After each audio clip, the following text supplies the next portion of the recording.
Hello, welcome to another episode of Guns and Yellow Ribbons, lockdown hair for some of us, not for others. Welcome to episode 122. We're going to look at Project Restart. Some people are growing their hair on their heads, some on their chins, some on their, who knows, we don't want to look there, do we? Richard, you stepped in at the last minute. Mem, unfortunately, couldn't join us due to some family issues. We hope all that goes well for him. Richard, how you doing? Yeah, not bad at all. Not bad at all. Thanks. Yeah, I've just got back from a run actually, so I'm a bit hot. I haven't gone back from a run, and I'm sweltering, so it doesn't make a blind bit of difference. Oh, okay. It's 30 degrees down. It is warm. Yeah, it is warm. Lee, how are we? Fantastic, Fergus. Upbeat and looking forward to Thursday. Sorry, never your strongest point. That was almost believable, wasn't it? It was nearly. You told me to be upbeat, so I'm going to be like, Oh, I'm under orders. Yeah. Trev, Mr. Positivity. Hello, boys. Yeah, syrup. What's your name? Fergus, you'd be a lot cooler if you took that syrup off your head, mate. I tell you, it doesn't fit. Listen, I'm upbeat about Thursday because it's my birthday on Thursday, and the Arsenal are going to give to make me smile, and that's the end of it. I'm not having any arguments from any of you. We're going to win 3 or 4-0 at Southampton. Now then, that's it. Move on. Scotty, we got you in the background operating. Happy birthday, Thursday, Trev. You what, mate? Happy birthday for Thursday, he said. So bit of a mic. Yeah. Mike, we got you working in the background doing all the wrong graphic. Yeah. Say that again. And we got you working in the background. Thank you very much for that. And you're joining in. We've got some guys joining in the chat. And Ed, how are you doing, Ed? Or is it Shadran? Someone in the chat, what? No, we're talking about you. This is there's a real delay here between people. I can hardly hear what's going on. But yeah, it's like a satellite link from America, isn't it? Yeah, it's like everyone's 2 minutes delayed from each other. I'm all good, thank you very much. I'm really happy. The sun is shining. My sunglasses are on. I have looking forward to Thursday. Really positive tonight. And some idiots wanted this season cancelled. Some idiots have tapped out for the rest of the season. You won't hear any of that from me. All good. Thanks, Fergus. All good. Brilliant. Brilliant. What a load of rubbish, Proxy. So let's look at the Man City game. Project Restart happened. Very different lineup. We had a very youthful lineup.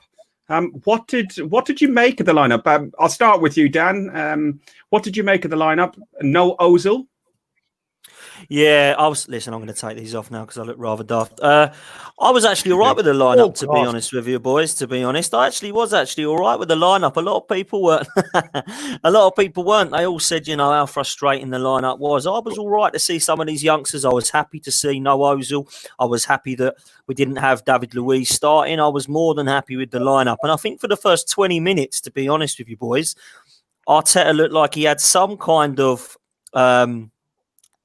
game plan that I think both sides were a little bit nervy. Maybe it was the first game, but of course it was a bit of a keeping each other out at the moment. Leno had made some fantastic saves for the first half, and it all kind of went wrong as soon as Pablo Mari got sent off. Injured. I must say with Mari, I actually thought he looked quite commanding for the first 20 to 25 minutes. I didn't actually think he looked so bad at the back. I thought he was one of our kind of better defenders, and of course it was gutting to see him go off and devastating that he's going to miss the remainder of the season because we've still not seen enough of him. We've seen him against West Ham, Portsmouth, and now Man City for that 20 to 25 minutes. And of course, as soon as David Luiz come on, it all went wrong. And there was 2 absolutely horrendous mistakes, which none of us should be shocked at because this is what David Luiz does. And I know Arteta's made him better. He's improved him as a defender and improved him in his side, but it just proves that he's not good enough and he needs to go. And I hope that is the last that we see of David Luiz. So that was my kind of opinion of the starting lineup and the start of the game, Ferg. Lee, I know in our chat you've been, let's just say, vocal with regards to what you've thought of the lineup that Arteta, even about Arteta himself. What did you make? Let's just try and stick to the start of the game. And what do you think of the first 20 minutes or so with the injuries that we had, with the useful lineup as well? Well, for the first 20 minutes, I didn't think it was too bad.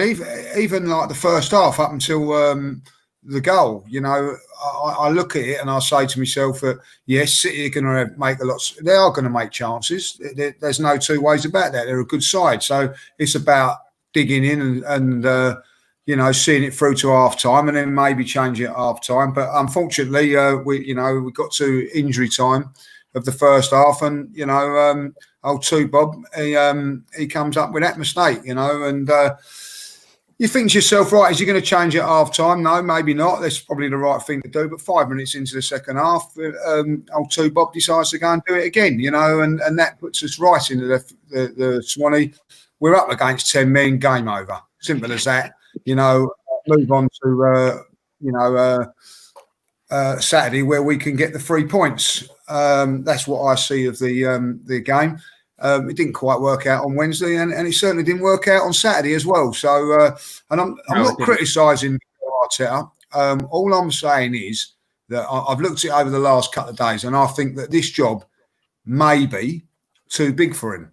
But in saying that, I think it would be too big for most of the coaches out there. I think it's a real difficult job that he's got to do. He's got to bring in some players, hopefully being backed by the board. If he's not going to be backed by the board, he's up against it big time, boys. And the most experienced manager or coach would struggle. And unfortunately, what I will say about McCarthy, he is going to make mistakes, boys. He's going to make loads of them because he's learning on the job.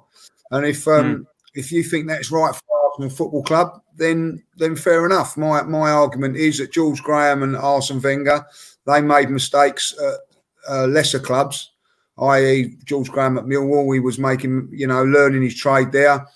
Arsene Wenger, all around Europe and then in Japan. And we've got a coach now that's going to make mistakes while we're going. Hopefully he'll make all the mistakes this season apart from the game against Spurs. And then next season, he'll know what he's doing, and hopefully we could have a better season. Trevor, that's me negative. I'm not be very positive from now on. But listen, in the comments, people are agreeing with you. Ben Bennett said spot on, Lee, and so on. We're not going to put your comments up today because we've got issues with the connection and it's causing problems with the sound and so on. So we're just going to keep us six handsome. I had to think about it for a second. 6 handsome men on the screen here, and the ginger one. Trevor, your thoughts on what Lee had to say there? Our last chance, our last win against City is when we were 2-1 and we played 4-1-4-1. Francis Coquelin, everyone came along, said he was going to be our new midfield general. What did you make of? To be honest, there was very little to talk about in the second half of this game. Anyway, it was mostly in the first half, and once Sideshow had done what he's done, the match was over. What did you make of the game? Well, I totally disagree with Lee. Every word he said, to be honest. No, I don't, Lee. I'm only joking, son. I'm only joking, son. I'm only kidding. He's fishing. This sound is terrible, boys. But no, I think once we lost Mari and then we lost Xhaka, and whether we like him or loathe him, and I'm not keen on a man Xhaka, but he is probably about the best we've got out of a bad bunch in that position at the moment. I was very much hoping that Arteta would have had a real strong game plan to at least nullify Man City. But I've got to let him off because I say once he lost Mari and Xhaka and that Luiz came on. And when Fergus, when you asked us, was it last week or a week before, you asked us to name 3 players that we'd sell. Straight away I said Luiz because he makes too many mistakes. And he's cost us. He is cost us at least a point, I think, at Man City, the man himself, and I'm very disappointed in that. I'm not going to talk too long about Arteta. We've got to give him the season. I think it's dead right. I think Lee hit the nail squarely on the head when he said, "I don't think any coach could coach this bunch of players." I think Lee's exactly right. We've had Emery. We even had the back end of Wenger. We went downhill. We've had Emery and we had Ljungberg, and now we've got Arteta. But if I had to choose someone to stick with it, we've got to stick with Arteta. And we've had this disruption. Let's move into next season and hopefully see some improvements and hopefully buy some players. I want to buy a midfielder badly. I think midfielders. Central midfield, and we need a defender, but that's for another discussion. Mike, the midfield. We talked about the midfield. Once we lost Xhaka, again, not many fans of Xhaka on this podcast generally, but you do have to say that Xhaka has made a difference when he's not played. We've not won. The midfield just disappeared in the game against Man City without Xhaka, and we'll look at the Brighton game coming up, and you can see that we were missing him there because Guendouzi is just not up to that job. Thoughts? I don't see how we missed him. I don't even think he would have made a difference. I don't understand where that's coming from. I don't get where it's coming from. He makes no difference whatsoever. He doesn't score goals. We've had two goals from midfield this season, even before the break and after it. In fairness, I do agree with that. We don't have any midfield goal scorers like when we had Ramsey and so on. I'm sorry, Fergus. It's coulda, woulda, shoulda. It really is. It's like you say we miss him, but I don't see how we are missing him. He makes no difference to the team whatsoever. Okay. Sorry, it's just the way I see it. It makes no difference. Listen, I don't think he wouldn't have made a difference if he stayed on at Man City, because even I said we was going to lose even before we got injured. And I still don't think he would have made a difference at the Brighton game. I just don't see how he makes a difference. Richard, thoughts on that? Xhaka, I know you're keener on the guy than most.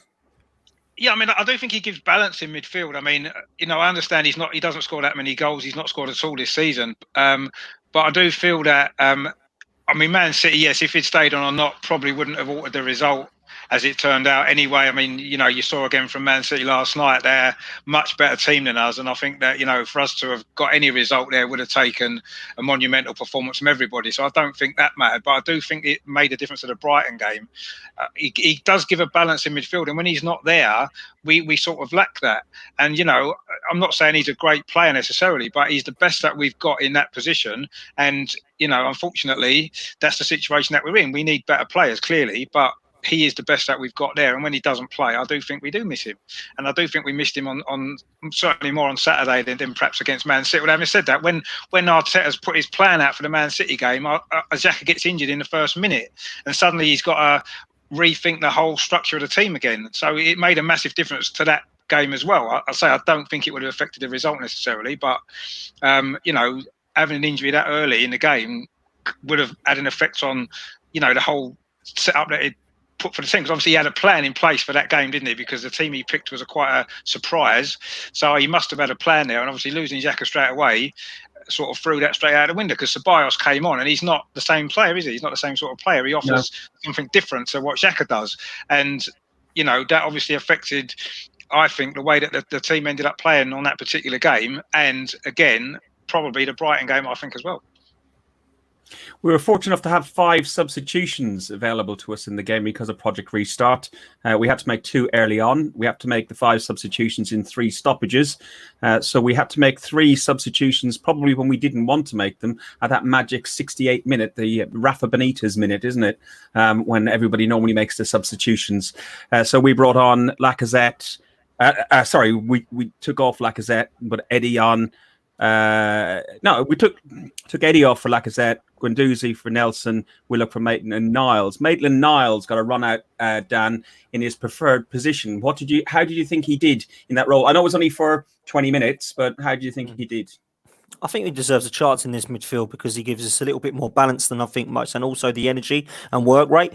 I'm not going to sit there and slate kids. I'm really not. You know, I personally thought Joe Willock was really poor against Man City, but I'm not going to sit there and start slating him. I'm not going to slate Guendouzi. The people that I want to be seeing leadership from are the David Luizes and the Mesut Ozils and Granit Xhakas of this world, which we just don't see. So I'm not going to start slating Eddie Nketiah and Nelson and all these players. I think personally, if Ainsley Maitland-Niles has stepped up and he has proven to Arteta that he wants to be here, then that's good news, because it looked to me towards the end, before Project Restart, that he was going to be out the door. I think Arteta had kind of had problems with his attitude and mentality. So if he's proven that he wants to be here, let's give the lad a chance. If he wants to be proven to be into this midfield role, this is the time to do it, where now that we've got 5 subs. I personally a bit surprised he hasn't given him another chance at right back, because I think Bellerin has been absolutely diabolical. I think he has been absolutely worse than poor. I mean, the guy has lost all of his pace. This injury has really, really affected him clearly. I can't see what he's doing. He's not strong on the ball. So that's a position I think Maitland-Niles could get into. But I think what Richard says there is interesting, and what Scunny says. I mean, I'm not a Granit Xhaka fan at all. I think he should be one of the ones that goes. But if we are saying that that is the best player that we have got in midfield, we need to start again, boys. We need to start again, because look at the poor players that are around him. Now, I'm not going to get on Guendouzi's back, because he's learning still. He does make mistakes. He's had some really poor games in an Arsenal shirt, and he's had some really good games in an Arsenal shirt. The problem with Guendouzi is he's not learning off of any leaders or any role models. When Cesc Fabregas and Jack Wilshere come into this side, they could look at Vieira, they could look at Henry, Bergkamp. What's Guendouzi got to do? He's looking at Ozil and Xhaka, thinking, "Is this the people I've got to play with? Christ, get some players in that can learn off of." So I'm looking at these youngsters now, and I'd like to see some of them molded into the team. But at the moment, I'm thinking I'd like to see them all in the team to just see what they can do together. So that's my saying on the youngsters at the moment and the team selection. Trevor, would you be up for that? Just like play our kids, get rid of the ones that you think we're going to be. There's going to be a clear out. There has to be a clear out in the summer, I would have thought. So you're going to get rid of names, whether he's loaned or sold to somebody in Turkey. Probably Ozil is probably going to go in this summer transfer window. Some other names will probably go in this transfer window. Luiz, I don't know. We were meant to make a decision today on Luiz and some of the other players. The 23rd of June was when we were meant to make the decision. Would you be for Project Restart Arsenal? I'd love to see the youngsters play regularly till the end of the season now, Fergus, because I think we've got nothing to play for and nothing to lose. I just don't know where we go in the summer, though. We say we need a clear out, but nobody's going to take these players off us, are they? Not the prices we need to get for them, or not on the wages they're on. We are in a serious, vicious circle of decline, and the only way we will fight our way out of it is when we get rid of the people that are meant to be the leaders that are not showing their faces. I mean, I just want to go back to Xhaka very briefly, right? Yeah. When I said Xhaka is the best we've got in that position, he is. Name me someone else. We haven't got any better. I don't want him at the club. You know my feelings on what he did, but that's where we are, and it's a bad spot. So yeah, bring the youngsters in. I want to work. I'll tell you what I do want to do. I don't want to see Saka playing on the right wing again, like he did against Man City. I want to see him. I know we're moving on to Brighton, but I want to see him play where he did against Brighton. And we could build a team around Saka in that position. We genuinely could. It was quality, but I know we're going to talk about that in a bit. But yeah, bring the youngsters in. We're not going to.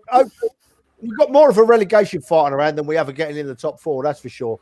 So let's just bring them in and let them go. See what happens. That's a perfect. I agree with that one, mate. Why perfect not? Link there. Go on, Mike. Go. I was going to say, why not? You know, like Trev said, we've got nothing to lose. Well, we've got nothing to gain from it. You know, we've got relegation, but I play them, see what they've got. You know, go for it. Why not? They can't do any worse than what's been happening now, can they?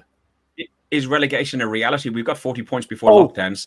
In theory, relegation is not happening to us this year. I know.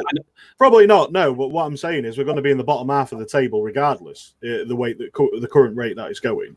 All right, yeah, it may look like it's bad at the minute. It's only been 2 games since restart.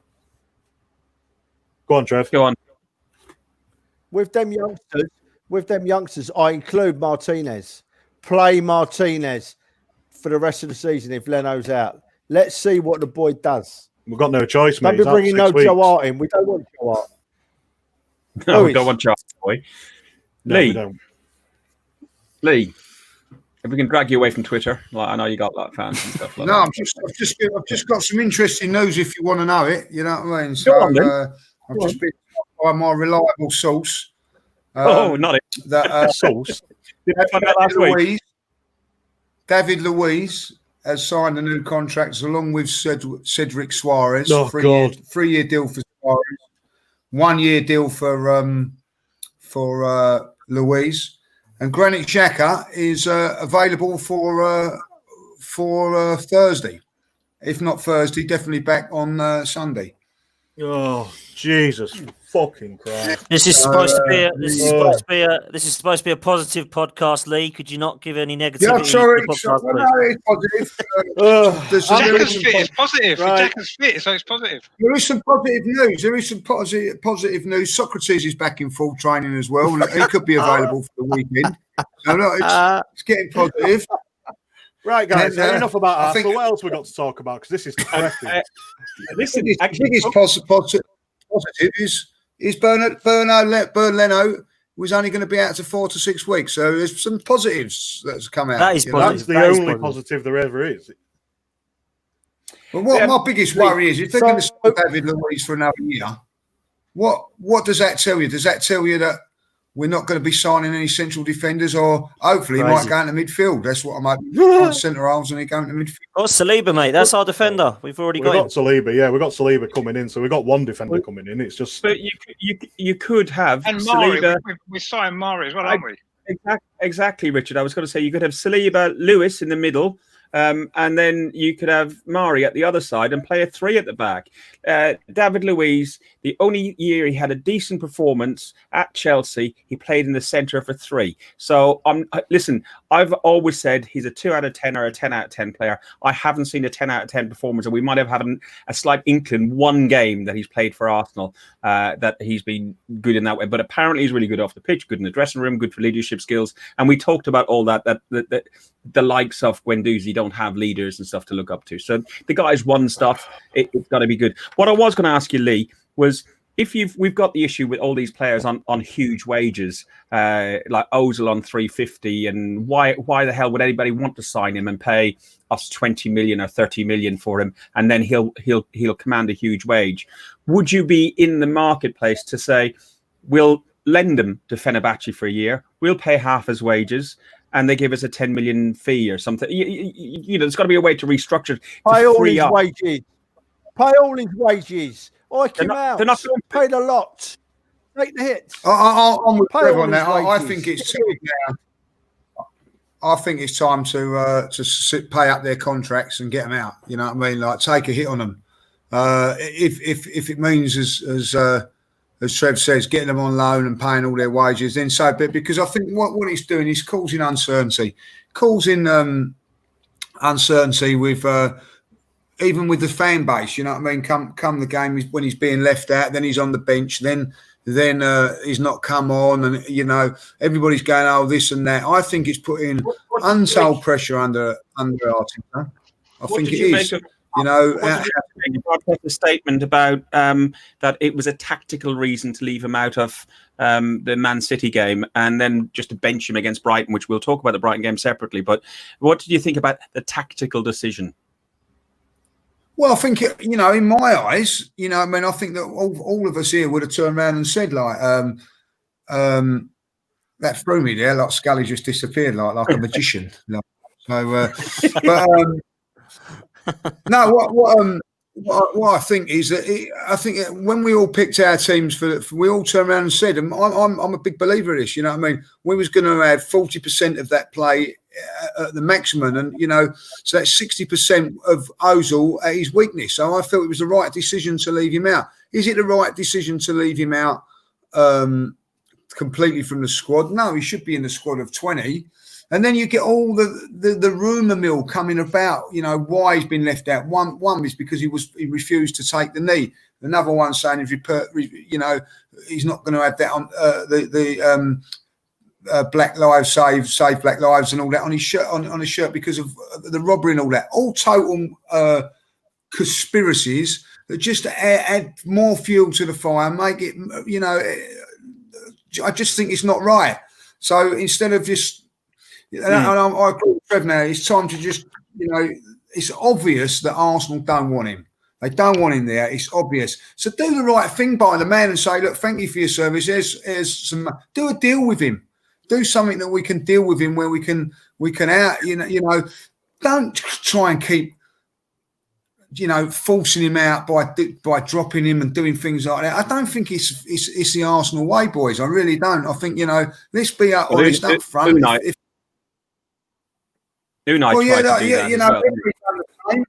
Emery done the same, and we all know what happened to Emery. And if Arteta doesn't get a stranglehold of what's going on, I fear for him as well, going down the same route. Listen, after two defeats, under all the circumstances of lockdown and all what's gone on, no one knows how it's being managed and everything like that. After 2 games, people are already starting to get on to Arteta's back. I've even seen people saying that he should be sacked, get rid of now. If this continues, it's only going to get worse for him. So, let's back the man. Let's give him the tools that he wants, and make it easier for him to manage this. It's hard enough to coach and manage this situation with these players as it is, and we're putting other things on top of him.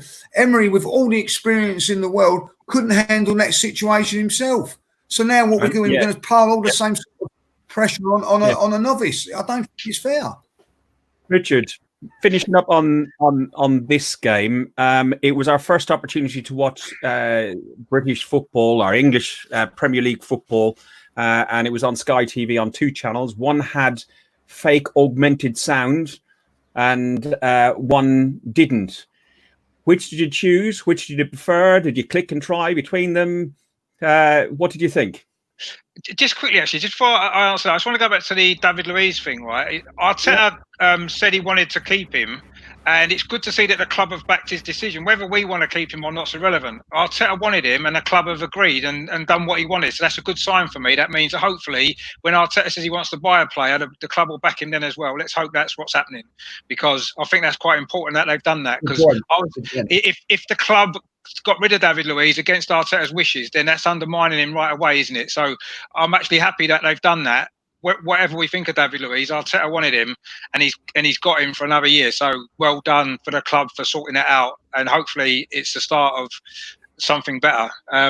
In terms of the sound, I did switch between the two. I preferred listening to it with the players sort of shouting rather than the fake noise, actually. Just from maybe just to hear the players, and there's some tactics and stuff that you didn't really hear a lot, but I actually preferred that. It felt like you were sort of in the ground, even though you're not, if you see what I mean, like a Sunday league game or whatever it is. It just felt a little bit more real, the whole kind of fakeness of it all, really. And the crowd noise didn't really do it for me. When the game was on BBC the other day, they didn't have the choice, did they? I don't think. You just had to have the crowd noise. I didn't like it at all. Because it doesn't really match what you're seeing, if you see what I mean. You know what? I think they improved that as they've gone along. We were having a barbecue on Sunday, and we had the TV on in the kitchen, and the Newcastle game was on, and all of a sudden you heard a cheer for their 3rd goal going in, and you ran to the telly to see how the goal was. And so it did make you feel... I think if you don't have an interest in the particular game and it's in the background, it feels more like football down the pub sort of thing. Yeah, maybe. But when it's maybe. Yeah, I don't know about you, Dan and Trev. I know on the Man City game, I could hear the boys going Arsenal, and you could hear all the Arsenal chants and the away boys chants, and they just felt mistimed. Does that make sense, Dan? Yeah. Whoever's doing the sound is a joker, and he's having too many whiskies. I think it's been a joke. I've seen people. The Norwich, yeah, might be you, Ferg. The Norwich game was hilarious. The Norwich game, they were at home and it was 3-0, and then the whistle went and it went absolutely nuts. Norwich would not be cheering 3-0 loss, trust me. And the Villa Sheffield United game was 0-0, and that went nuts at the end. I'm sure nobody would be cheering a 0-0. So yeah, not for me. I've actually been watching it on Zoom with some lads. That a few of us know on here, just to see if we can have some kind of chat while the game's going on, because I can't listen to the how was that sound. I've been invited onto the Zoom chat. I've refused because I actually prefer to watch the game and I'm streaming it anyway, so I don't want to kill my stream. My only downside to it, mate, I'll be honest, the only bad thing about it is everybody's delayed, so there's different times that people are watching the game. So there's a few people that haven't got Sky, let's say, that are watching it on a stream or whatever, and it's 2 minutes behind, so we're going to goals going in. That was the only downside for me. And of course, the same that sometimes we have on here, people talking at once or whatever, that can sometimes affect it watching the game. But listen, it was some background noise. It was someone to talk to during the game. I thought the Man City game was as expected. And I know we're moving on to the Brighton one. For me, it was a little bit of a frustrating one, but at least we had some chat about it, and it was a bit of banter during the game. I'm not a fan of this crowd noise and these cardboard men in the seats and all this rubbish. I want to be there. I don't want to be watching it with cardboard. You mean the Man City TV, mate, with half the fans missing on the TV? Wasn't it a joke? Jesus. So can't even fill the TV up with the fans. Never mind the stadium. Honestly, it's not for me, but I can see that they're trying and they're doing these things differently. But for me, no, I'm not a fan of it at all. Right, we're going to move on to the Brighton game and a little bit of crossover. I agree. Do we have to? But the Brighton game, the bit of crossover on the Brighton game is we're going to talk at some point about Maupay's tackle to Leno and Leno's reaction. But also in the City game, you had Edison wipe out his own player Garcia. So, the comparisons I'm probably going to use on there is the way a defender can come in onto our keeper and be slagged off left, right, and centre on Twitter, and Edison can come out into his own player, knock him out, and so on. And yet again, he's still a fantastic keeper. Brighton had not won a home game this year. They'd not scored a goal in over 5 hours. The lineup was a little bit stronger. It was a stronger lineup than we had against City. City, in reality, if we go pre-lockdown and even at the start of the season, and we thought about the side that we are at the moment, we would never have hoped or wished or thought we'd get more than maybe a point up there. And I did have all our predictions. I was forced to go 3-2 by Lee, even though I went 2-2. But even then, I don't think we expected to get very much there. But we did expect to get more against Brighton than we have. I know they've been a little bit of a bogey team, but I would have thought we would have gone there. They're pretty much in the mire. They're probably going to go down. And we could have also then, because of what happened on Friday night, we could have gone ahead Spurs. And that would have been a moral victory more than anything else, along with the 3 points. Trevor, what did you make of the lineup? And what did you think of it? First 20 minutes, I thought we couldn't lose the game. I was wondering how many we were going to win by. We looked all right, didn't we? Pepe seemed to be playing a bit better, and Saka, I thought, had found his place. He looked amazing, and I thought, we'll be all right here. We're going to win this. By the way, I'm not moving on. Luiz, you could play David Luiz in a back three with Sol Campbell and Tony Adams, and he'd still give a goal away. He's that yes, bad, Trev. Right now then. Trevor Right. But anyway, going back to Brighton. Going back to Brighton, I couldn't see us losing after the first 20 minutes, half hour. I was happy with everything, and then we just stopped, didn't we? We just silly mistakes again, and the last 5 minutes, I said to my missus, we're going to give a goal away here. We're going to lose this 2-1. I knew what was. I don't know about you boys. Be interested to see what you boys thought, but the way it went, I just thought that last 5 minutes, I knew we were going to give a goal away. Knew it. And we did. Dan, Saka, unlucky. He started that number 10 sort of role. I think, was it yourself earlier said that you wanted to see the team built around him and played in there? One of you guys said, I think it was Trev, but I totally went with him. I thought he was the best player on the pitch. Really unlucky to hit the crossbar. I thought he was lively. He looks really good in that position. I think that, I like him on the left, but he looks really lively in any time when he's on the pitch. Saka, doesn't matter where you put him, at left back, left wing, or in the middle there. He's certainly, for me, more suitable playing there than Mesut Ozil is. But of course, I would say that because I'm not a Mesut Ozil fan. So I think that when it comes to Bakary Saka, I think we can see somebody there who has the potential to be anything that he wants to be, worrying about his contract, and I hope he, of course, signs. But he was the biggest positive for me in that game. There was many a negative, trust me, in terms of players. I thought Ceballos was absolutely awful, and our two fullbacks are so bad. It is unreal. Kolasinac again, just so poor. Bellerin. Are you reading my notes? I've got down here Ceballos, Holding, Bellerin. All of them are all in my notes. Yeah, I just honestly, I can't say much positives about them. I really can't. I think Bellerin, I know you've never been a fan, Ferg, but my God, he looks absolutely terrible. Kolasinac, poor again. Ceballos, really bad. Guendouzi tried in the first half. I thought he was pretty poor for the majority of the rest of it. So, yeah, not many positives. I must admit, though, I will say this. I thought, as much as they were wasteful, it's the first time I've seen Laka and Aubameyang intertwined for a long time. And Lacazette was pretty wasteful. That header, I thought he should have done a lot better. He had a chance where he took a touch and should have just hit it. Aubameyang had a couple of chances from the left where I think personally, if he was going through with the Lacazette chances, he might have done a bit better, but it's one of those things. But for me, I thought they were linking up pretty well. It's just a shame they couldn't finish their dinner for that game. But for me, very, very hard to find any positives, but certainly Saka was the main one for me. Lee, we touched there on Aubameyang playing on the left wing and also accommodating Saka in a number 10 role, Aubameyang on the left wing. You got Lacazette playing through the middle. Do you not think it's time for him to experiment with some sort of formation of 4-4-2 that he can get Lacazette and Aubameyang up top? Because as Dan rightly said, when they intertwine and interlink play together, they're a much more potent force.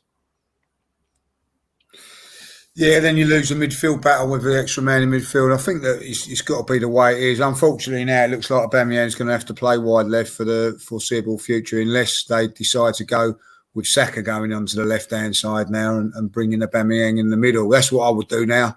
But in saying that, I thought Saka was, as you've all said, was our best player in that little pocket in midfield. I'd like to, why not, why not give him the next 10 games in that position? I think that's what you've got to do. Give him the experience to learn off the start, Yes. For me, well said. For me, I'm done with Lacazette now. I'm going to be honest. Nothing personal and all that. I think that he's just not ruthless enough in front of goal. We had a couple of chances in that game, and I agree with Trev. We was totally dominating that game. But when you're on top, the old saying is, when you're on top, you've got to take your chances, and we didn't. We allowed them to get back into the game. And when you allow teams to get back in the game, that's when you've got to dominate defensively and then try and win back the battle again.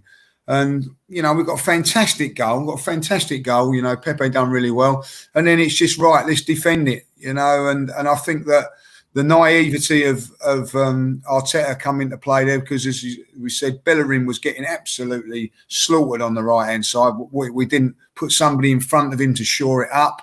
We could have put Maitland-Niles in there, or even, as I said, bring him on. We just didn't do it, and both goals come from down that side, and we end up losing.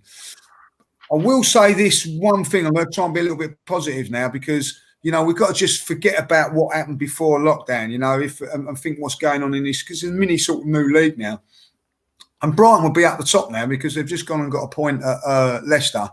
And missed a penalty, so they could have easily have won that game, and they'd be like, so they're not as bad as perhaps what we was thinking pre-lockdown for whatever reason. They've gone to Leicester today, which not many teams have done, by the way, and got something out of it.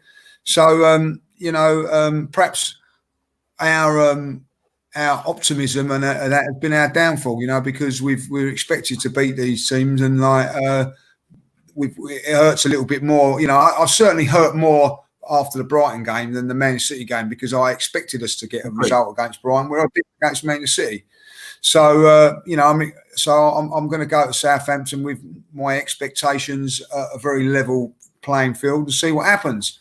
So yeah, I just think that we just don't defend when we're away from home. When you have to look at it, when you're away from home, it tells you all you need to know, because that tells you what strengths you've got, because you've got to have certain character about you going away from home. Now, whether it's with closed doors or not, you're going to come under pressure. You're going to have times when you ain't got the ball as much. It's just a fact. When you're at home, you get more of the ball. It means you've got to defend properly, not just your defenders, but your team on a whole.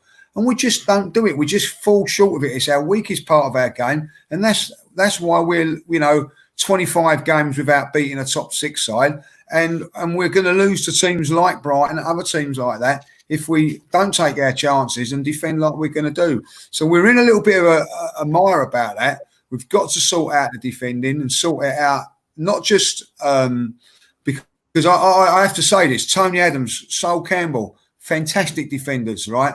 But they had somebody in front of them shielding them as well, i.e. Patrick Vieira, Gilberto Edu, Emmanuel Petit. These boys, as weak as they are, haven't got even that to look, as a shield. If you put somebody in front of them, maybe they would be a little bit better. They wouldn't be as exposed as much, but they're getting exposed, and it's highlighting our weaknesses, and hence why we're losing to teams like Brighton now.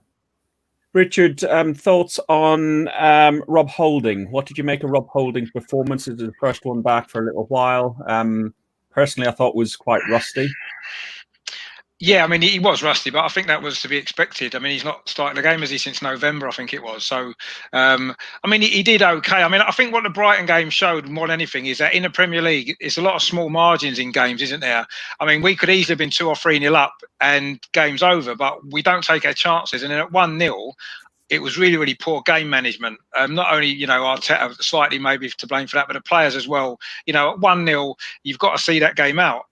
15 minutes to go, we worked hard to get the lead, and that for 75 minutes we actually played all right. It wasn't brilliant, but we played all right, didn't we? We created several chances.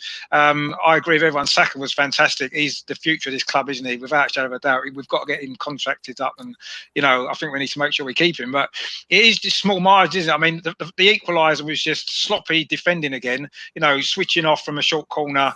Rob Holding, when he went to clear the ball, he kind of leant back when he should have just attacked it and got rid of it, and that gave obviously their lad the opportunity to get his foot in the way and get it over the line. I mean, again, that's a little bit of rustiness probably as well. And even at 1-1, I sort of agree with what Trev said there. You got the feeling that Brighton was then on the up.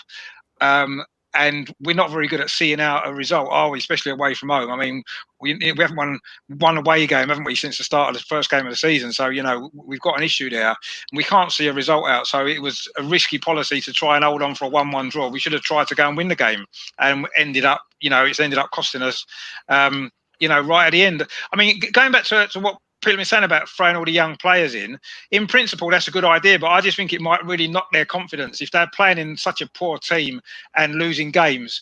I think that with young players, they need to have experienced players around them to bring them on and to give them confidence and to get some results. I mean, looking at it at the minute, I can't see too many wins coming along. And if you're throwing all the young players into that environment, I don't know how many of them are going to be able to recover.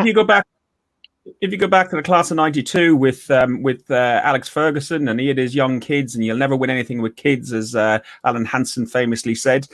He built the siege mentality, but they'd won the league the year before, hadn't they? With different players, maybe, and they'd won leagues. They were a successful club at a good time. They had a experienced manager in. We've got a rookie manager. We've got a fairly average team, and I just think that it could knock their confidence by losing game after game. And I don't know whether that's the right development for them. I think we need to maybe play them not all at the same time. Maybe mix and match, play some of them, rest some of them, play some of them in different games, and get them experience. But I think throwing them all in could be a bad move in terms of the future and their future development. Which I think is what Arteta is trying to do. Yeah, but it could equally be his downfall. Mike, your favourite player was one of your many favourite players was at fault for the equaliser, Mustafi. You've got a graphic, haven't you, earlier on today? We're not putting the graphics on, just for people to know that we can see your comments, and we are trying to answer some of your questions in here. But because we've got a poor connection, my wife's probably on Netflix, we're not putting the comments up. But keep chatting among yourselves, and we will try and talk to them. Come on, talk to me about this guy here that you love so much. Well, is anyone surprised? Can I ask any of you lot? Are you surprised by it? Sonny, I said 1-1. Did you actually say 2-1 Brighton? I'm sure you did. I did. Man, spot on. Me and Max from Arse Bros, we have a league going, don't we? And me and him said 2-1, so we've got 3 points there in our league. Thank you very much. Well, I'm at the bottom of that. That's how bad it is. That's how bad it is. Absolutely. What's that, Trev? Try again. I said that's how bad it is. Even I went for a win to Brighton. I said Brighton would win 1-0. I think it's but it's our level, boys. You're talking about experience, and you're talking about the Arsenal winning things. Our current football standard, our current level, is probably nicking a draw at Brighton, maybe losing to Brighton, drawing at Southampton. That's where we find ourselves. This is where we've gradually dropped to. Where does it end? I nearly swore then. Where does this end? It ends when I'm sorry, Richard, I'm disagreeing with you slightly, mate. But the likes of Xhaka and Ozil in particular, they've had their time. They've not won us anything. They've not even looked like winning us anything. Off your trot, boys. We can't do any worse with the youngsters. We cannot do any worse with the youngsters. And if we're going to if we want experienced players to play with these youngsters, then we need to buy some decent experienced players, not the ones we've got. We need to spend. And that goes back. We need to get out that losing mentality and the weakness mentality that these players have brought in. Absolutely. I know it's not just a recent thing with all this weakness mentality. This thing's been going on for a long time now. But this mentality that we seem to have at Arsenal is a weak mentality, and we need to get rid of it. Where's it come from, though, do you think? Because obviously it's a completely different set of players. It's a completely different manager, completely different setup behind the scenes in terms of recruitment, people and everything else. So why have we still got the same mentality that we had 10 years ago? Why that's the question. That's the question. You see, we've had three. Some of these players have played under 3-4 managers so far for us. All right, Ljungberg want a manager, but they've had the Wenger. Some of them have had the Wenger area towards his end, and we all knew at that time, that era towards his end, we was a weak team. All right, he was getting top 4 a lot of the time, and I think his last 2 seasons he didn't get top 4; he got top 6. But he was still putting out weak teams. We were buying weak players, and now it just seems to have filtered down and filtered down and filtered down. But nothing's much has changed. Has much changed in the background? We had Gazidis in at the time, and then we've had Raul and Gazidis. Now we've got Raul, so nothing's really changed in the background. Stuff has changed, Mike. You are right that the sides that Wenger put out and the achievement that Wenger did in 7, 8, 9, 10 years ago was fantastic with the quality of players that we were selling on to fund the stadium move, etc., etc. So there's partly the stadium, but Richard also was right in saying 10 years. What happened 10 years ago? Some Yank came in and bought our club, and that is he wasn't the full owner, though, was he, at the time? He was only part shareholder. He is now, and the rot gets worse. Well, I don't know if is it him, though? This is what I'm questioning. I know there's a lot of things going around about Stan Kroenke, but he's not in the country that often. He's employing people to do that job. And if these people aren't doing this job, I've said this before, if these people aren't doing the job that they're meant to be doing, how he needs to sort that out and get rid of them. It starts off saying, get Kroenke out, but we've had the Wenger outs, like Lee said earlier, we've had every manager out so far. Why can't we turn around and start saying, right, it's not the manager, it's the guy behind him. So you've got to look at now, we've had the Gazidis, he's gone, so now we've got Raul and that Vierney. Why ain't anyone saying get these out? These are not good enough. No. I think the whole board level, including the owner, is rotten, and I think it should go. If you say Stan Kroenke isn't in the country very much, etc., but you look at Chelsea with Abramovich, he's not been allowed in the country for the last year. This is what I'm saying. They've employed people to do the job for him. A load of money at Stamford Bridge. You look at what's the guy at Liverpool, John. The Glazers. Brady. Oh no, that's Man U. Yeah, well, they do a Moneyball thing. Liverpool came from absolutely nowhere, being 8th and 9th a few years back, to now being one of the best teams in the world, in the country. Well, the world club champions, right? And I know people are going to turn around and say they've had money thrown at them, but yes, they've spent the money in the right way. You see, the people that they've got employed at that higher level, or the owners out there, so they've employed these people at the right level, are they're doing their job. What are ours doing? We've just signed David Luiz on an extra contract. Come on. Mike is right, Fergus. Mike is right, mate. We have spent money. I'm not saying that Kroenke's a good guy. Don't take this the wrong way. But well, look I'm not at either, the facts, Trev, right? You're right, Mike. We have spent money and plenty of it, right? It's the people that choose who we buy that are the problem, in my view, right? I mean, when we went and paid all this money, a lot of money for some of these players we're now lumbered with, the clubs we bought them off must have been having a party for a month afterwards, because we've spent a lot of money and we've got no return. Not even looking like getting a return. Well, actually, we've spent a lot of money and we've gone down the ladder. You know, we've had a few FA Cups, I've got to agree with Mike, which a lot of clubs would give the left arm for. But like, well, I did a thing. If your owner does not care, if you're working and your boss does not give a damn about your organisation you work for, you can be as passionate and have the best mentality as you like. You ain't going to win anything because your boss don't give a damn. These people in recruitment that should have been sacked months and months, years and years ago, 10 years of bad recruitment, he's not doing anything with. So what he's saying to them is, doesn't matter what you do, doesn't matter who you sign, let me know what money you need, I'll give it to you. I really don't care if you don't win anything because I've got no interest in Arsenal whatsoever. So go then. I don't want him in the club. Because what he's going to do then is leave the recruitment team to do what they're doing. David Luiz on another year. Fine by me. How much does he want? 125? There you go. Have another year. That then says to the rest of the players, bloody hell, we can play absolutely dreadful if we want and we get another bloody contract here. This is brilliant. I'll stay here. So that's where the weak mentality comes from. And it's happened for years and years and years. And it goes down to poor recruitment and from the top. Until Kroenke goes, until this attitude changes, nothing will matter. We can go and sign Messi, Ronaldo, will still have the same problems with mentality. Honestly, this guy needs to go. There is no way we are going to move forward with the Kroenkes in charge. Josh Kroenke wants us to be excited by finishing 10th at the moment or being 10th at the moment. This is his idea of excitement. Well, I tell you, that is me done with both of them. And the problem we've got is we have got Raul and Vinay that are getting backed by this guy. Look at the bad recruitment over the last few months, and people are saying it was Gazidis, Lichtsteiner, Denis Suarez, Cedric Suarez, Pablo Mari, David Luiz. There's only Leno these people have signed that I think's any good. Everyone else has been absolute dire or they've just gone. So everyone says it's bad recruitment from the previous regime. This is still happening, and Kroenke doesn't care. He just lets it happen because he's got no interest in the club. You can't actually sit there and say that you hate the guy because he can probably turn around and go, I don't watch Arsenal. Sorry, I've owned them, but I've got no interest. He's never come out and said, I want Arsenal to win. What's going on? He doesn't care, does he?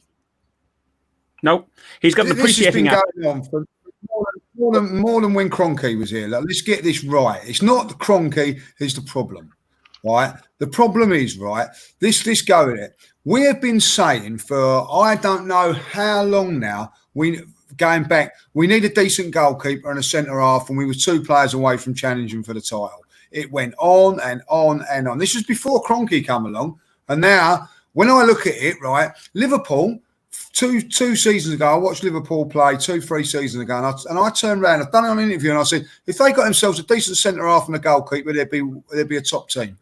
Same things as Arsenal wanted. What happened was they went and done it, and look at them. They went and done it. Whoever's in the recruitment there went and done it. We didn't, and we've not done it. We've not addressed it under Wenger. We've not addressed it last season under Uri Emery, and we're not going to, if we're not going to address it this season, you can blame who you like. At the end of the day, it's up to Kroenke. He employs people to do the job. Huh? Who do you blame? He employs them. I blame the recruitment.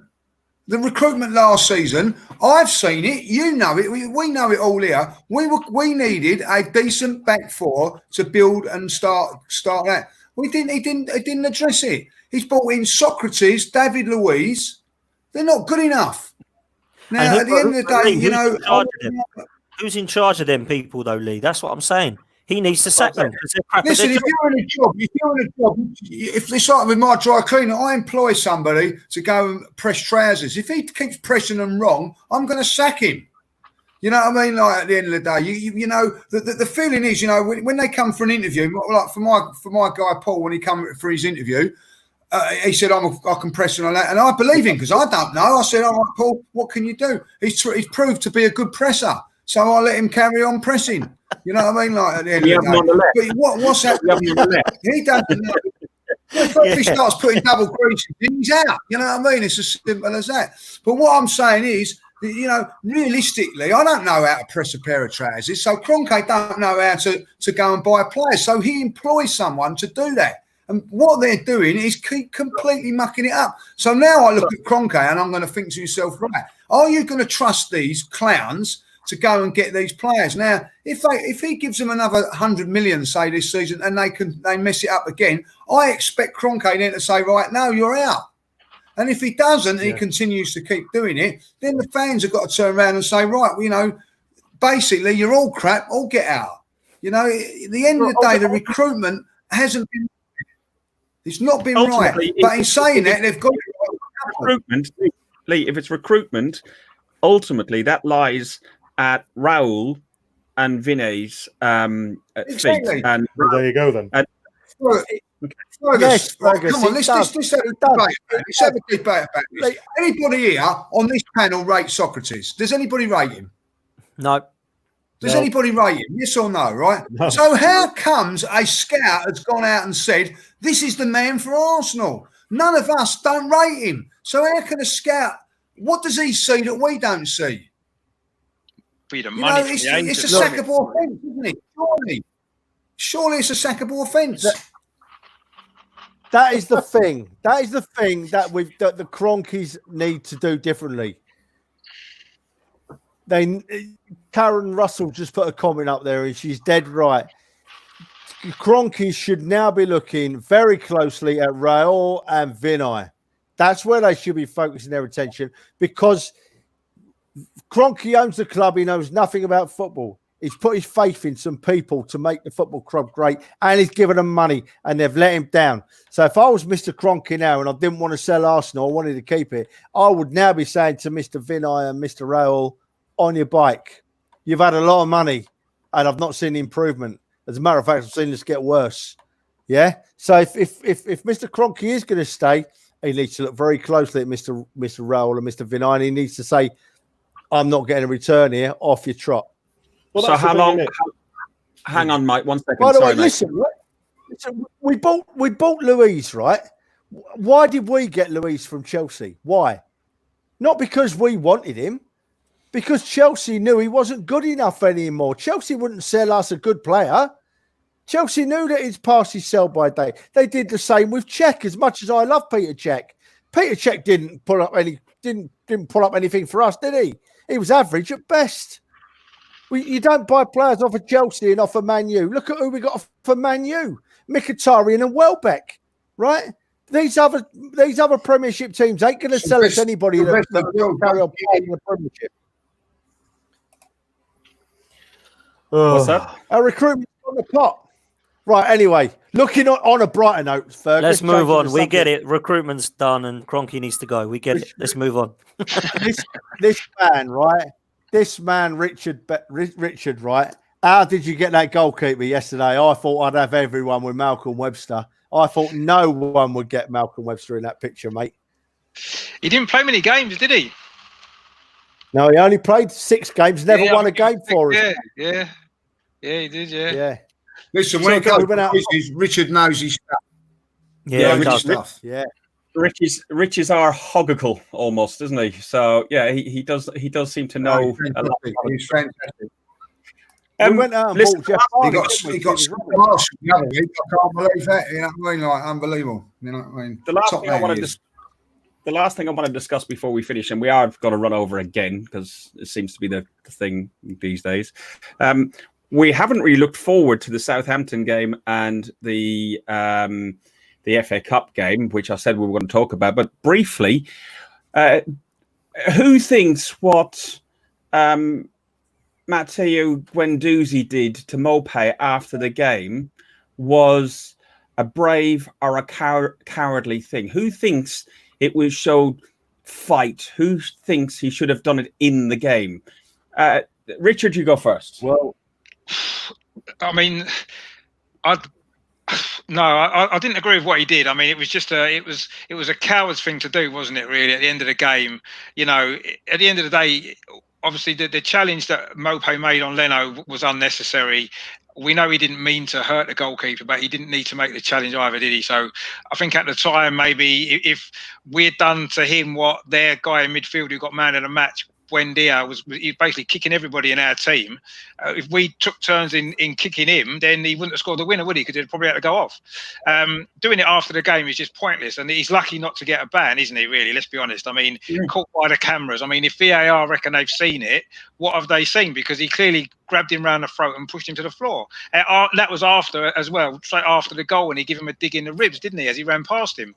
I mean, to me, that's just ridiculous. I mean, that's not what he needs to do. You know, he's got a lot of passion maybe, and he's quite excitable, Guendouzi, but what he needs to do is he needs to concentrate on playing football, and he needs to, you know, forget all the other stuff. He's a young lad. He's got a lot to learn, and that's not how an Arsenal. He should look at Saka, the way Saka behaves on the pitch, the way that Saka is an example for everybody else, and as a young player, and that's what he needs to look at. You know, don't carry on like that. That's not Arsenal. That's not what we should be doing. You know, concentrate on playing the game, win the game, and then after the game, say what you want to him. But he's made himself look an idiot, hasn't he, with what he said to him as well? And quite honestly, I mean, even though he's not banned, I wouldn't play him on Thursday anyway. Dan? Yeah, it's interesting. It's interesting. Dan. Sorry. Sorry, mate. Sorry, Dan. Sorry. That's all right, mate. There's a big delay. Cool, man. Yeah, there's a delay. That's all. I am going to agree with Rich to say to a certain extent, because I think he should have done it on the pitch, not after the 90 minutes. However, his players have made him look a fool, in my opinion, because there's no leadership on that pitch. So when Guendouzi does something like that, everybody watches him. Nobody goes over and gives him an arm around the shoulder and says, listen, fella, I know you're passionate. You don't do that. But at the same degree, do we not mind seeing a little bit of fight? Do we not want a Diego Costa, Didier Drogba, Luis Suarez in our team? Because everybody loves them, apart from us neutral fans who hate them. And when we finally get one on a team that everyone says we lack, we criticize him. Yes, he should have done it in 90 minutes and showed that passion. Yeah, frustrating as it is. But how can we look at Martin Keown jumping on Van Nistelrooy at after 90 minutes and say he's a hero, and then go nuts at Guendouzi because he's young? Because Keown's done it all, hasn't he? Keown had done it all. Keown was a respected player. No, it doesn't matter. Guendouzi's a kid.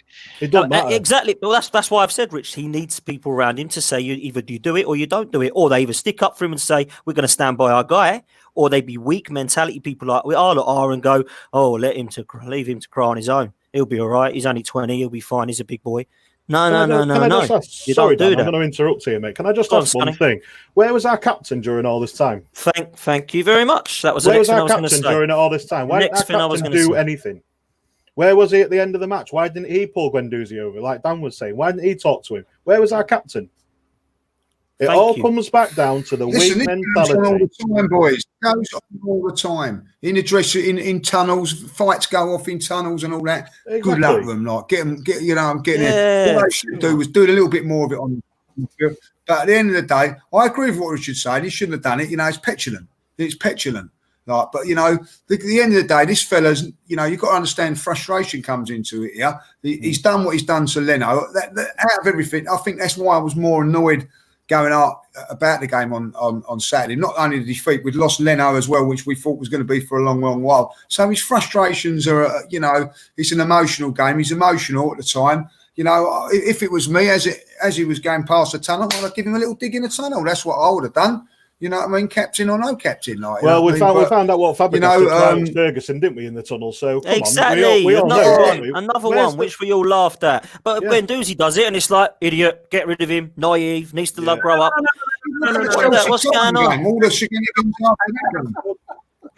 I'm not saying idiot, get rid. Okay, I'm not a great. I'm not saying you are. I'm saying that's what I've heard. I've had it all week on Facebook, but I'm not the biggest fan of Guendouzi as a football player, but I just thought like he could have done it in 90 minutes. I do like to see the passion. I do like to see, something about them. But the whole team should have gone in there. As you said, the captain it should have been a brawl. We should have taken points for it, like we did up at Manchester all those years back. I agree. It should have been like that. We're either a team together or we're not a set of individuals, and that's the problem that we've got at the minute. With regards to the Leno tackle, what did we think of Mopé's his challenge? Trevor, did you think his challenge was wrong? No. See him all the time in football. And Leno's got very unlucky, and I feel very sorry for Leno. But you see players doing that in every game of football you watch. Mopé's left the shoulder in, and Leno's landed, a bit awkwardly. I'm not finished about Guendouzi yet, by the way, because I think what he did at the end, he was the only player that's showing a bit of pain at us getting beat, right? Guendouzi. He was the only player that was showing a bit of pain at getting beat. Now, Richard, I'm sorry, I don't know if you were there, but let's go around the screen. Fergus, Mike, Danny Boy, and that man Judges. You won't remember this because when we played away at Burnley this season, you were all drunk, and I still remember, you see, because you can't remember, right?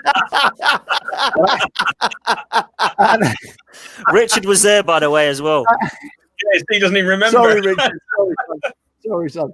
But the fact, I don't know if you remember, when we came off the field after that game, Guendouzi was getting stuck into the Burnley crowd. He was really going for it. Doing that with a run. After the game again, though, isn't he? Why isn't he showing it in the game? Well, he is showing it in a game. He does put himself about a bit, Richard, I think, in my opinion. But and to see him, he needs to learn how to do it. But for me, he's come off that field and he's gutted we've lost when we played against Brighton. Guendouzi is gutted we lost. And I don't necessarily agree with what he did, but I do like to see someone that's a bad loser. Because when you got bad losers in your side, you win games of football. Yeah? It's probably not helped. Games of football. It's probably not helped. Also, boys, which is a good point. I was only going to say it's not point. Helped. Like years ago, Fergus, you could put it about. You can't put it about so much now. You can't put one on a player now. You get sent off. Years ago, it's not that long ago. The Vieira and Keane days, you could smash someone and give it. You know what I mean? These days now, you can't do it. You can't. So Guendouzi can't do what we all want him to do. So sometimes that's how I feel. It's the game's changed, isn't it? Well, that's the thing about Guendouzi. He's only 20 years old. I'm sorry, Rich. I'll finish what I'm saying. The thing is, with Guendouzi, he's only 20 years old. He's still learning how to play in the Premier League. But he's still showing, he's trying, he's showing a bit of passion. Look what he's doing. He's trying his hardest. He runs around like a nutter half the time. Half the time it's for nothing, I agree. But he's still running around like a nutter. But, and this is where it comes down to where I was saying before about weak mentality. Their midfielder, who Richard mentioned, sorry, I forgot his name. He was kicking people about all over the place. Where's the person kicking him about? Yeah, thank you. Yeah. Where's the person kicking him about back? And I know I'm going back a couple of years again, but you wouldn't see that happen to Vieira. You wouldn't see that happen to Tony Adams, because I can tell you now, they'll be sliding through him with a 2-footed tackle straight away. It wouldn't happen. But we're letting this happen all the time. And it comes down to what we were saying about with Leno, with Mopé. It happens all the time. It's just unlucky for Leno. And fortunately, he's not going to be out for as long as feared. He's only going to be out for, 6 weeks now? It always seems to happen to Arsenal that we don't have because we don't fight back. Yeah, because when you talk about that Burnley game, Trevor, they were kicking 7 bells out of us the whole game. It was a crap game, but they were kicking 7 bells out of us. You remember, Richard? You were there, weren't you? Yeah. No, they were. And I mean, and to be fair, I mean, Richard don't drink. No, I don't actually. That's why I remember it. That's why I remember I was there, Trev, because I wasn't drinking. But I mean, I like Guendouzi. I've got nothing against Guendouzi individually. I mean, he's not a bad player, and like everyone said, he's still young and he's still learning. But you know, the winning mentality isn't having a dig at someone after the game. The winning mentality is what you do for 90 minutes on the pitch during the match, which is why Keown was a winner, which is why Vieira was a winner. They didn't have to do sly digs after the game, because on the pitch during the 90 minutes, they've proved that they were winners. Guendouzi hasn't had the opportunity to do that yet, and I'm not saying he won't be able to, but until he can do that, he can't start giving it to big un to Brighton, thinking he's the big man. You know, giving all that about how much he's earning and all that kind of stuff. You know what I mean? He's got to produce it on the pitch. He's got to be a winner on the pitch first. But this is where it comes back down to, Richard. I'm sorry, I'm going to interrupt him, but it won't come back down to the leaders that we've got now. Like Dan was saying earlier, we've got no leaders. No one's showing him. No, I agree. And that's the thing that winds me up is if he's the one who's taking initiative to have a go at Mbappé afterwards, then you know what I mean, over Aubameyang, who's our captain, then there's something wrong there, and it comes back down to that weak mentality. For example, if he'd gone into a few tackles, won a few tackles in midfield against their guy who got man of the match, right? Then other players in the team would have looked at that and they would have probably done the same. But he didn't, and then the game finishes, and then he starts on him at the end. It's like you had 90 minutes to sort him out. All of them did. You know, they could have put some tackles in, couldn't they, in midfield, which they didn't. None of them did. You know, and then it takes one player sometimes to do that, and then the rest of them think, right, he set the standard now. He's gone and made a tackle. That's what their lad did. Richard, Guendouzi done that against Spurs. It's the one game I really rated him at Spurs at the beginning of this season at the Emirates, and Superb. he led from the front, from the midfield. He needs to do more, doesn't he? He needs to do. That's what he needs to do. That's what he needs to do. Yeah. Listen, I'll still be a heavy critic of him because I think if you're getting paid what he's getting paid, I don't care how much or little he's getting paid, but he's getting paid a decent wage. He's at the top. Not as much as Mopay by the look of it. Obviously not. But he's at an elite level. He should be able to play at an elite level. And, Saka is only 18, 19, and he's not making stupid mistakes like that, where you do have Guendouzi doing it. Listen, moving on and just going round, what do we reckon on the Southampton game? Anybody confident in getting 3 points at Southampton? Yes. Positivity strikes again, Trev. Go for it, lads. Look, right. We've been listen. We've been being bullied for seasons and seasons and seasons now, boys. We were putting out sides a couple of seasons ago when our biggest player on the field was a 5'11" centre half. I've been and watched just like the Southampton and Brighton last season, the season before. We've turned up and got bullied off the park. And I'll tell you what's going to happen against Southampton on Thursday. We're going to get bullied again. And if we come away with a point, I'll be happy because that is our level now. God, I can't believe I'm being so negative. I'm going to go for 2-2 to Southampton. How's that? Because I'm that confused. I don't know what we're going to do. Go on, Lee. Next. Unfortunately, I think that defensively we're not good enough, and I do think that we may nick one, but I think that Southampton will be too strong for us. 2-1.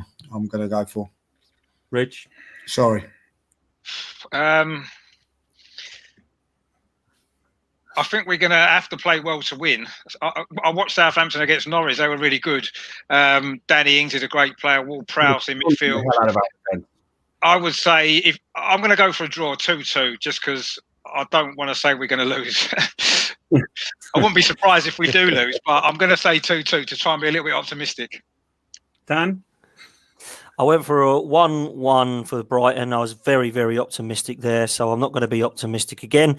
I am that confident. I've put Danny Ings as my fantasy football captain, so I am going for 3-1 to Southampton.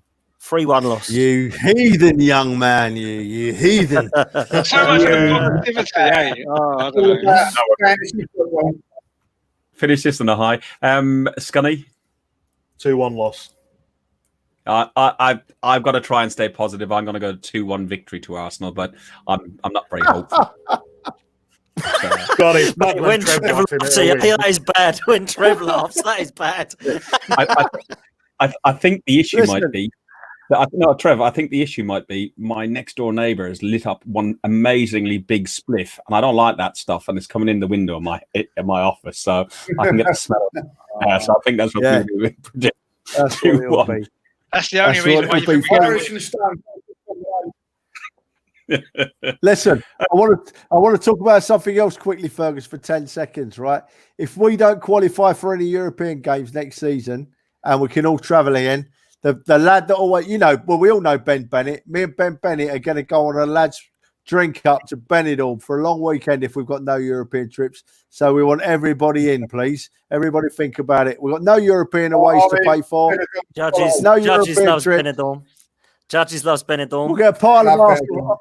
I love Benidorm. I love Benidorm. Hey, Richard, you can come and be the driver's son if you don't drink. How's that? That sounds good. Count me in. Right, and Right, so We'll only see him at breakfast. finally, predictions for the FA Cup. Are we progressing in the FA Cup to the next stages? Are we going to beat Sheffield in 19 minutes? No, I don't think we are. Sorry. I actually Yes. think we will. Yes. will. Sheffield United look as though Yes. they run out of steam I at the do. break. So I think we'll win 2-0 against Sheffield United. Okay. Yep. Yep. I agree. Right, guys. It thank might be you. our way to Europe, Exactly. Yeah. I think we'll win it. I think we'll win the FA Cup. I think it's guaranteed. Nailed on. Nah. I'm We not need- drinking. We beat Man City in the final. Yeah, what's in that? Do you remember the I'm on last the final? lemonades.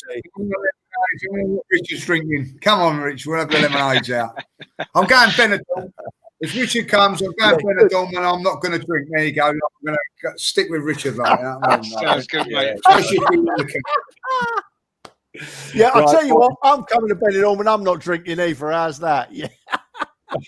Right, But that boys. won't happen. I'll tell you No what, then way. I'll come and I'll just drink it. All right, lads, I'll just do it all for you. We are done here, boys. You have been listening to another episode of Guns and Yellow Ribbons, an Arsenal podcast by Arsenal fans for Arsenal fans. Trevor, Lee, Richard, Dan, Mike, as always, thank you very much. Really enjoyed it. It's been a laugh, even if there hasn't been great stuff to talk about. Yeah, we'll be back next week and we'll do it again. One last thing to say: up the arse. Up the arse. Up the Arsenal. There you go.